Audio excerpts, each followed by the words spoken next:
मैं माया हूँ।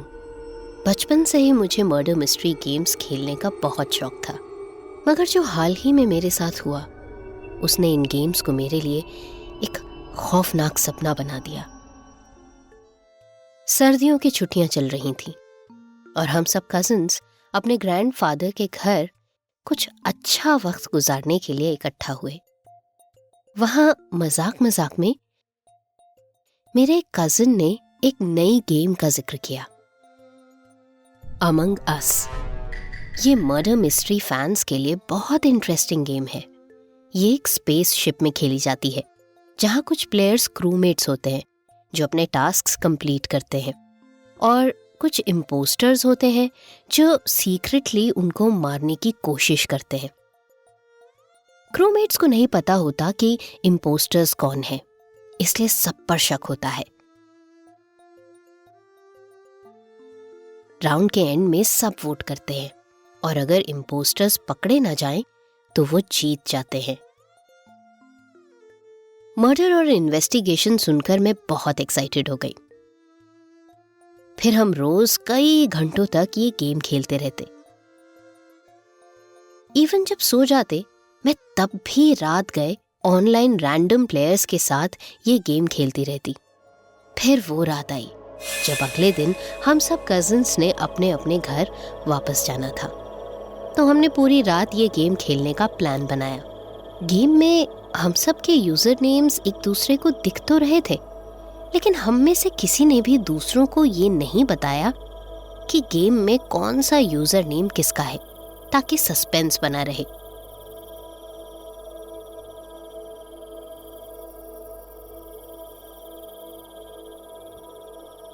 गेम बहुत इंटरेस्टिंग चल रहा था, लेकिन इम्पोस्टर अभी तक किसी भी प्लेयर को नहीं मार सका था।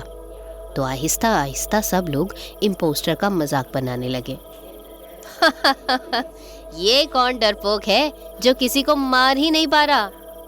लगता है ये इम्पोस्टर खुद ही मारा जाएगा, वगैरह वगैरह। इसी दौरान सब लोग इधर उधर देख रहे थे कि इम्पोस्टर को पहचान सके, मगर सब लोग नॉर्मल थे। एट द एंड इम्पोस्टर हार गया और हम सब ने उसका और मजाक उड़ाया।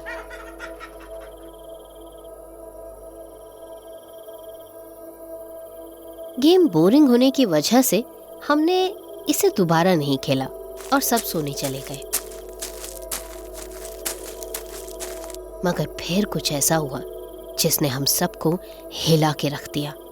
जब सब सो रहे थे तो रात को किसी की चीख सुनाई दी। जब सबने जाकर देखा तो हॉल में मेरी कजिन नेहा खून में लथपथ पड़ी थी। मुझे नहीं पता क्यों, लेकिन उसको देखते ही मेरे दिमाग में अमंग अस गेम घूमने लगी। नेहा बिल्कुल उसी हालत में पाई गई थी जैसे क्रूमेट होता है जब इम्पोस्टर उसे मार देता है। मेरे ग्रैंडफादर ने उसी टाइम पुलिस को कॉल की। पुलिस ने आते ही पूरे घर की तलाशी ली, मगर उन्हें कोई क्लू नहीं मिला। लेकिन इन्वेस्टिगेशन कंप्लीट होने तक उन्होंने हमें यहीं रुकने को कहा। पुलिस के जाने के बाद मेरे दिमाग में वो गेम ही घूम रहा था और ये मान लेना अजीब नहीं था कि ये सब उस गेम की तरह रियल लाइफ में चल रहा था। कैसे किसी इम्पोस्टर ने पहले मर्डर किया और अब उसकी इन्वेस्टिगेशन जारी थी। लेकिन मैंने फैसला कर लिया था कि इस बार भी हार इम्पोस्टर की ही होगी। मैं उसका पता लगा कर रहूंगी। इससे पहले कि मैं कुछ कर पाती, अगले ही दिन मेरे एक और कजिन की लाश मिली, घर के किचन में, बिल्कुल उसी हालात में जैसे नेहा मिली थी। अब सिर्फ मैं और मेरा कजिन राहुल ही रह गए थे। मैं इन सारी चीजों से बहुत डर गई थी और मैंने फैसला किया कि मैं रात को यहाँ से निकल जाऊंगी। मैं अब मज़ीद यहाँ नहीं रुक सकती थी। मगर उस रात जो हुआ वो बहुत ही खौफनाक था। पुलिस दोबारा घर आई और मैं बहुत डर गई थी कि कहीं मेरे कजिन राहुल को ना कुछ हो गया, पर राहुल उनके साथ ही खड़ा था।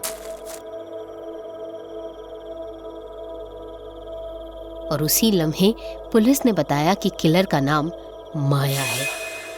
और ये सुनकर मेरी सांसें रुक गईं। इम्पोस्टर मैं थी। मुझे 2 मर्डर्स के जुर्म में अरेस्ट कर लिया गया। राहुल ने बताया कि पहले मर्डर के बाद से ही उसे मुझ पर शक होने लगा था। फिर उसे एक ऐसा सबूत मिला जिससे उसका शक यकीन में बदल गया। उसे गेम से इम्पोस्टर का यूजर नेम याद था। जब उसने मेरा फोन लिया और अमंग अस खोली तो उसने देखा कि मेरा यूजर नेम बिल्कुल वही था और वो समझ गया था कि रियल लाइफ में भी ये सब मैंने ही किया है। पुलिस को भी मेरा फोन और कमरे से और सबूत मिले जिससे ये बात पक्की हो गई कि किलर मैं ही थी। और इस सब के पीछे की वजह गेम इंड्यूस्ड साइकोसिस था। मैंने ये गेम इतना ज़्यादा खेला था कि ये गेम मेरे दिमाग में बस गया था। मुझे एहसास ही नहीं हुआ कि मैंने कब एक गेम को छोड़कर रियल लाइफ में इम्पोस्टर बन गई। नेहा ने गेम में मेरा सबसे ज़्यादा मजाक बनाया और शायद इसीलिए मेरा पहला वार उसी पर था।